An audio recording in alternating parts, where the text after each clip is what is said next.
बानी पाकिस्तान तहरीक इंसाफ इमरान खान की अडियाला जेल में सहाफियों से गुफ्तगू। सारी कौम को पता है कि जनरल आसिम मुनीर मुल्क चला रहा है। जनरल आसिम मुनीर ने मुझे तोड़ने के लिए तोशाखाना रेफरेंस में बुशा बीबी को सजा दिलवाई। मुझे और मेरी बीवी को कुछ होता है तो जनरल आसिम मुनीर जिम्मेदार होंगे। London plan general Asim Munir और नवाज शरीफ के दरमियान था। लंदन प्लान के लिए जजेस को भी साथ मिलाया गया। ISI ने जजेस की तकरीरियां करवाईं। अगस्त में जब मुझे पकड़ा गया तो पुलिस मेरे बेडरूम में दाखिल हुई। वहां से मेरा पासपोर्ट और चेक बुक भी ले गए। इनाम शाह और तोशाखाना के एक मुलाजिम को ISI ने मेरे खिलाफ वादा माफ गवाह बनाया। तोशाखाना में सजा दिलवाने के लिए दुबई में पार्ट टाइम सेल्समैन से ग्राफिक ज्वेलरी सेट की मालियत का तखमीना लगाया गया। तोशाखाना रेफरेंस बनाने पर चेयरमैन नेब और इनाम शाह के खिलाफ केस करूंगा। फवाद चौधरी प्रेस कॉन्फ्रेंस कर चुका था, लेकिन इसके बावजूद उसे वादा माफ गवाह बनाने के लिए पकड़े रखा। परवेज इलाही और शाह महमूद कुरैशी आज प्रेस कॉन्फ्रेंस कर दे तो उनके केसेस खत्म हो जाएंगे। चीफ जस्टिस सुप्रीम कोर्ट काजी फैज ईसा को फैजाबाद केस और भुट्टो केस भी याद है, लेकिन नजर नहीं आ रहा कि लोग मिलिट्री जेलों में पड़े हुए हैं। 18 मार्च को मुझे जुडिशियल कॉम्प्लेक्स में कत्ल करने का मंसूबा था। 24 घंटे पहले जुडिशियल कॉम्प्लेक्स को टेक ओवर कर लिया गया था।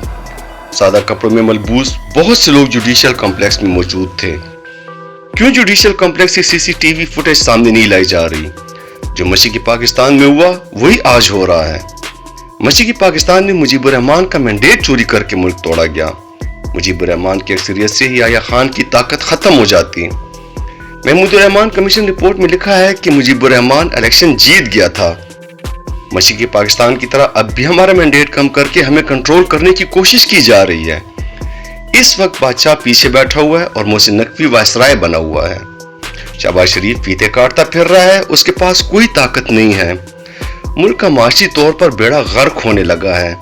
जजेस कह रहे हैं कि एजेंसियां धमका रही हैं। आसिफ जरदारी और शरीफ फैमिली के अरबों डॉलर बैरून मुल्क पड़े हुए हैं।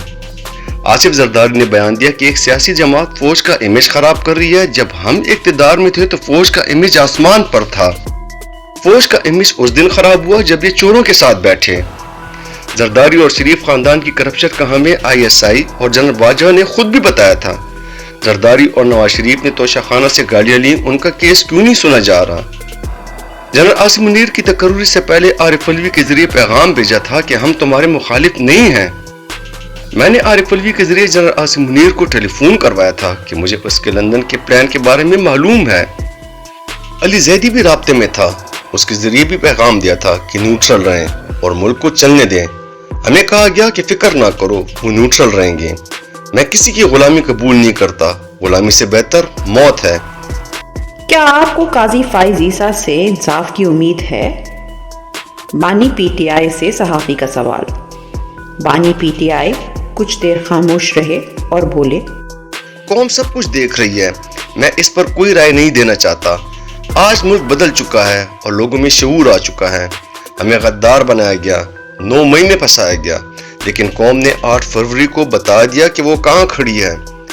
कई जजेस Mohsin Naqvi chief election commissioner और निगरां हुकूमत लंदन प्लान का हिस्सा थे।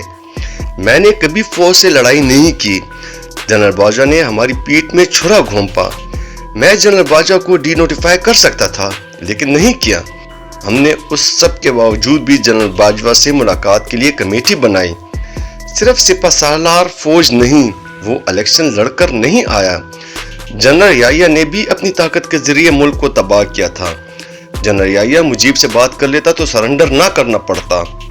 1971 में मुल्क टूटा, आज मुल्क की माशी कमर टूटने लगी है। इस वक्त जितनी तगड़ी जमात तहरीक इंसाफ है, इतनी तगड़ी जमात और कोई नहीं। आज दोबारा इलेक्शन करवा लें, दोबारा सबको पता चल जाएगा। हुकूमत गिराने के बावजूद 2 मरतबा जनरल बाजवा से मुलाकात कर सकता हूँ तो किसी से भी मुलाकात कर सकता हूँ, क्योंकि इस वक्त मेरी जात का मसला नहीं, पाकिस्तान का इशू है। मुझे कायल कर लें। मौजूदा हालात में अदलिया बिल्कुल भी आज़ाद नहीं है। जब तक बुशा बीबी की एंडोस्कोपी नहीं होती कैसे कुछ पता चल सकता है? शौकत खानम अस्पताल से टेस्ट करवाएं। आर्मी चीफ ने ही मेरी बीवी को टारगेट किया, जिसका कोई लेना देना नहीं था। मुझे और मेरी बीवी को कुछ होता है तो जनरल आसिम मुनीर जिम्मेदार होंगे। जो कौम अपनी आज़ादी के लिए मरने के लिए तैयार ना हो, उसको गुलामी के लिए तैयार हो जाना चाहिए। میں آج سیاست سے پیچھے ہٹ جاؤں تو سب ٹھیک ہو جائے گا.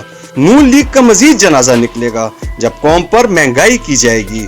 رولنگ اشرافیہ کو کوئی فرق نہیں پڑتا, ان کا سارا پیسہ بیرون ملک ہے. اس وقت امید صرف عدلیہ سے ہی ہے. 6 ججز جو کھڑے ہوئے انہیں سلام پیش کرتا ہوں.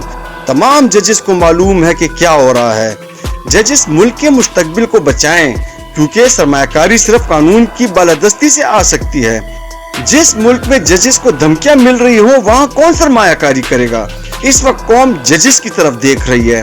ججز نے قانون کی بالادستی کو قائم کرنا ہے تو ہی ملک میں سرمایہ کاری آنی ہے. جنرل عاصم منیر کو پیغام دینا چاہتا ہوں کہ ایک پلان انسان بناتا ہے اور ایک اللہ. کامیاب اللہ کا پلان ہوتا ہے.